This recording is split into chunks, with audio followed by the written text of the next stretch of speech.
बाबा लोकनाथ ब्रह्मचारी का जन्म कमलादेवी और रामनारायण घोषाल के घर 84 चाकला, बारासात जिले, 31 अगस्त 1730 पश्चिम बंगाल में लोकनाथ घोषाल के रूप में हुआ था। बाद में जीवन में उन्हें बाबा लोकनाथ के नाम से जाना जाने लगा। लोकनाथ का अर्थ है लोकों का स्वामी, सभी सूक्ष्म जगत और वे लोग जो पृथ्वी पर निवास करते हैं। वह चौथा और सबसे छोटा बच्चा था। उनके माता पिता ने बच्चों में से एक को जीवन के संन्यास मोड में समर्पित करने की प्राचीन परंपरा का पालन किया, उसे दिव्य सेवा के लिए समर्पित कर दिया। वह बंगाल में रहता था और बांग्लादेश के बाराडी गांव में भी। बाबा लोकनाथ 11 वर्ष के थे जब वे गुरु भगवान गांगुली नामक एक गृहस्थ योगी के साथ रहने चले गए, जो पास के गांव कोचुआ में रहते थे। गुरुदेव इस बच्चे के भीतर देवत्व को देख सकते थे, इसलिए उन्होंने उन्हें अपने शिष्य के रूप में लिया और उन्हें गायत्री महामंत्र में दीक्षित किया। पवित्र धागा समारोह के कुछ समय बाद गुरुदेव और बाबा लोकनाथ कोलकाता के कालीघाट काली मंदिर गए। वहां उन्हें मंदिरों के आसपास के जंगलों में रहने वाले कई तपस्वी मिले। वहां रहते हुए बाबा लोकनाथ को अष्टांग योग और हठ योग तकनीकों, ब्रह्मचर्य व्रत और उपवास सहित सबसे कठिन योग प्रथाओं में प्रशिक्षित किया गया था। जंगलों में इस निर्देशित तन और मन को शुद्ध करने वाले योग अभ्यास के 30 से 40 से अधिक वर्षों के बाद बाबा लोकनाथ समाधि में परमात्मा के गहरे स्तर तक पहुंच सके। साधना की इस लंबी अवधि के दौरान गुरु भगवान ने अपने शिष्यों की हर जरूरत को पूरा किया। वह ब्रह्मचारियों को जंगल में छोड़कर पास के गांव में गृहस्थों से भीख मांगने जाता था। लौटने पर वह उबला हुआ दूध और तिल का एक विशेष आहार तैयार करता था। वह ब्रह्मचारियों को परोसने के बाद वही भोजन अपने लिए लेता था। गुरु के अनुसार ब्रह्मचारियों के लिए यह सर्वोत्तम आहार था। अपनी साधना के शुरुआती दिनों को याद करते हुए बाबा ने अपने भक्तों से कहा, लंबे समय तक हर दिन इस अद्भुत आहार को खाने के बाद हम इससे इतने तंग आ गए कि दूध और तिल के दर्शन ही हमें परेशान कर देंगे, और हमने सोचा कि क्यों घरवालों ने हमें भिक्षा के रूप में और कोई भोजन नहीं दिया। उनकी जलन के बावजूद न तो लोकनाथ और न ही बेनी माधव ने कभी भोजन के बारे में अपनी भावनाओं को व्यक्त किया। इसके विपरीत उन्होंने बिना किसी शर्त के गुरु भगवान के सामने आत्मसमर्पण कर दिया था और बिना किसी शिकायत के उन्हें जो कुछ भी दिया गया था उसे स्वीकार कर लिया था। जब ब्रह्मचारी काफी मजबूत और सक्षम हो गए तो वे गुरु भगवान के पास पहुंचे। उन्होंने कहा, जब आप गांव वालों से भीख मांगने के लिए दूर के गांवों में जाते हैं तो हम अपने युवा और ऊर्जावान शरीर के साथ जंगल में बैठने के विचार को स्वीकार नहीं कर पाते हैं। गुरु भगवान अपने शिष्यों की चिंता से प्रभावित हुए, लेकिन उन्हें यह कहकर मना लिया, नहीं, यदि आपको ऐसा करने की अनुमति दी गई तो आपके मन की एकाग्रता भंग हो जाएगी। यदि आप गृहस्थों की गतिविधियों और तौर तरीकों से खुद को उजागर करते हैं तो आपके मन में ऐसी प्रवृत्ति विकसित होने का खतरा है। आपको यह समझना चाहिए कि उस योग अवस्था से गिरने की संभावना हमेशा बनी रहती है जिस पर आप अपने लंबे आध्यात्मिक अनुशासन के माध्यम से पहुंचे हैं। एक अन्य अवसर पर लोकनाथ को एक समझ में आने वाला संदेह हुआ और उन्होंने इसे अपने गुरुदेव के सामने प्रस्तुत किया। बाबा ने गुरु भगवान से पूछा, शास्त्रों का ज्ञान आध्यात्मिक साधक के अनुशासन का एक हिस्सा माना जाता है, फिर गुरुदेव इस पहलू के प्रति उदासीन क्यों हैं, भले ही वे स्वयं वैदिक दर्शन के सभी विद्यालयों में एक सम्मानित विद्वान हैं? गुरुदेव ने उत्तर दिया, आपको शास्त्रों को सीखने का कष्ट क्यों उठाना चाहिए? मैंने बहुत अध्ययन किया है। आपको उन दर्दों को लेने की जरूरत नहीं है। फटे पुराने कागजों के बंडलों को पढ़कर अपना समय क्यों बर्बाद करें? जब भी आपको किसी शास्त्र से मार्गदर्शन की आवश्यकता हो तो आप उसे हमेशा मुझसे प्राप्त कर सकते हैं। किताबों से उधार लिया हुआ ज्ञान प्राप्त करने में समय बर्बाद करने के बजाय उस समय को योग के अभ्यास में उपयोग करें। यदि आप जानते हैं कि आप कौन हैं, तो आपको सब कुछ पता चल जाएगा। इस बाहरी प्रकट दुनिया में ऐसा कुछ भी नहीं है जो आपके भीतर नहीं है। मेरी बातों पर विश्वास करो, इसके बिना कोई सत्य नहीं है, क्योंकि आपका आत्मा सर्वभूतात्मा है जो सभी प्राणियों के हृदयों में विराजमान है। आप में इस संपूर्ण सृष्टि के समस्त ज्ञान, शक्ति और धन का सुख बीज रूप है। हीरा क्यों छोड़कर कांच के टुकड़ों पर समय बर्बाद करना चाहिए? विचारों से भ्रमित होने के लिए उपयुक्त हैं। लोकनाथ ने आगे कहा, मुझे लगा कि यह पुस्तक ज्ञान हमारी साधना के लिए आवश्यक है। इसके बिना हम उन ऋषियों के समाज में स्थान कैसे प्राप्त कर सकते हैं जो वैदिक साहित्य में इतने पारंगत हैं? धैर्यपूर्वक गुरुदेव ने लोकनाथ को यह कहकर आश्वस्त किया, योग का जो अनुशासन मैं आपको ब्रह्मचर्य और उपवास के इस सख्त पालन के माध्यम से दे रहा हूं, वह आपको न केवल शास्त्रों का बल्कि इसमें मौजूद हर चीज का गहन ज्ञान प्रदान करेगा। ब्रह्मांड। इसके अलावा यह पालन आपके गुरु में अटूट विश्वास के साथ मेरे सभी शास्त्र ज्ञान को आपकी ओर से बिना किसी अध्ययन के आप तक पहुंचाने की अनुमति देगा।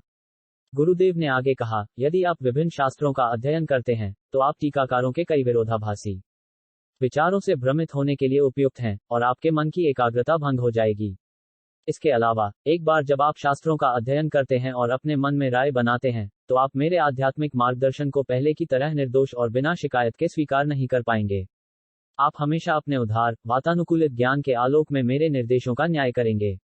यह आपके आध्यात्मिक विकास में बाधा डालेगा। आपके स्पष्ट, बिना शर्त मन की वर्तमान स्थिति में लगातार आगे बढ़ रहा है।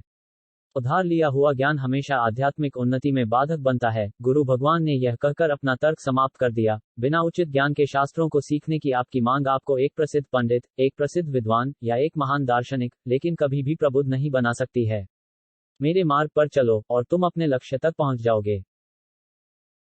कुल मिलाकर बाबा ने अपने जीवन काल में पैदल यात्रा करते हुए 3 बार मक्का और मदीना की यात्रा की। मक्का में मुसलमान उनका बहुत सम्मान करते थे और उन्हें महान उपलब्धि और आध्यात्मिक शक्ति का संत मानते थे। इसलिए उन्होंने हमेशा उनके साथ अत्यधिक आतिथ्य के साथ व्यवहार किया। बाबा के शब्दों में, मुसलमानों ने मुझसे कहा, यदि आप अपने लिए खाना बनाना चाहते हैं तो ऐसा करने के लिए आपका स्वागत है। हम आपको आपके लिए आवश्यक सभी भोजन की आपूर्ति करेंगे। यदि आप हमें अनुमति दें तो हम आपके लिए बहुत खुशी से खाना बनाएंगे। मैं दूसरे प्रस्ताव पर सहमत हो गया। उन्होंने स्वच्छता के सभी अनुष्ठानों का पालन किया और भोजन तैयार करते समय अपने मुंह को ढक लिया ताकि भोजन बात करते समय जीभ से गिरने वाली लार से दूषित न हो। जब 3 योगी मदीना आए तो उनकी मजबूत आध्यात्मिक उपस्थिति और कुरान की महारत और ज्ञान से बहुत से लोग स्वाभाविक रूप से लोकनाथ की ओर आकर्षित हुए। इस्लामी साधकों ने उन्हें इस्लाम के मार्ग पर अपने आध्यात्मिक मार्गदर्शन के लिए आत्मसमर्पण करते हुए एक वास्तविक गुरु के रूप में पहचाना। हिमालय के एक हिंदू योगी को देखकर उन्हें बहुत खुशी हुई और आश्चर्य हुआ, जिनके पास इस्लाम के गहरे रहस्यों की इतनी गहरी बुद्धि और आज्ञा थी। इस हिंदू के वास्तविक उद्देश्य के बारे में संदेह से भरे स्थानीय इस्लामी धार्मिक शिक्षक उनसे मिलने गए। वे उसे कुरान की सबसे गहरी और सबसे स्वाभाविक व्याख्या देते हुए सुनकर दंग रह गए। उनकी बचकानी मासूमियत और उनके उदात्त प्रेम की कोमलता से जीत गए, जिसने सभी धार्मिक बाधाओं को पार कर दिया। उन्होंने बाबा को अपना प्यार और समर्थन दिया। बाबा के दर्शन करने वाले लोग कभी खाली हाथ नहीं जाते थे। मक्का की अंतिम तीर्थयात्रा के बाद गुरु भगवान ने फैसला किया कि अपने पुराने, घिसे पिटे शरीर को त्यागने का समय आ गया है। जैसे जैसे दिन नजदीक आया, उन्होंने लोकनाथ और बेनीमाधव से कहा कि वह काशी, वाराणसी जाना चाहते हैं, जो गंगा मां के तट पर स्थित पवित्र तीर्थ स्थल है। वाराणसी के रास्ते में वे हितलाल मिश्रा नामक एक महान योगी से मिले, जिन्हें त्रैलंग्य स्वामी, जीवित शिव के नाम से जाना जाता है।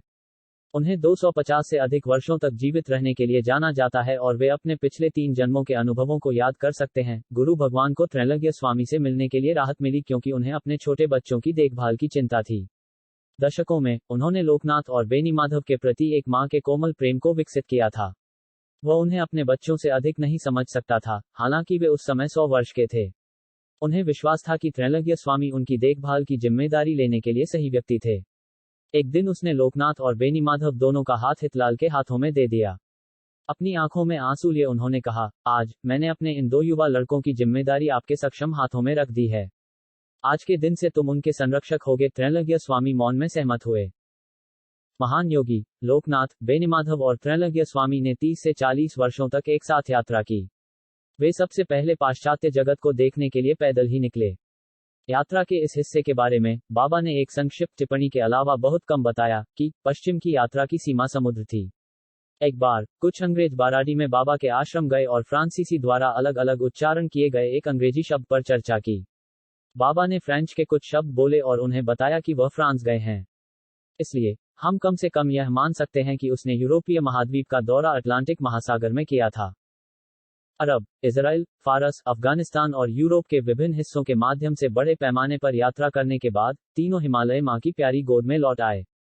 केवल मैदानी इलाकों की यात्रा से थककर लोकनाथ ने महाप्रस्थान के साथ ऐतिहासिक यात्रा करने का फैसला किया। यह महाभारत में वर्णित हिमालय पर्वतमाला से होकर जाने वाला मार्ग था।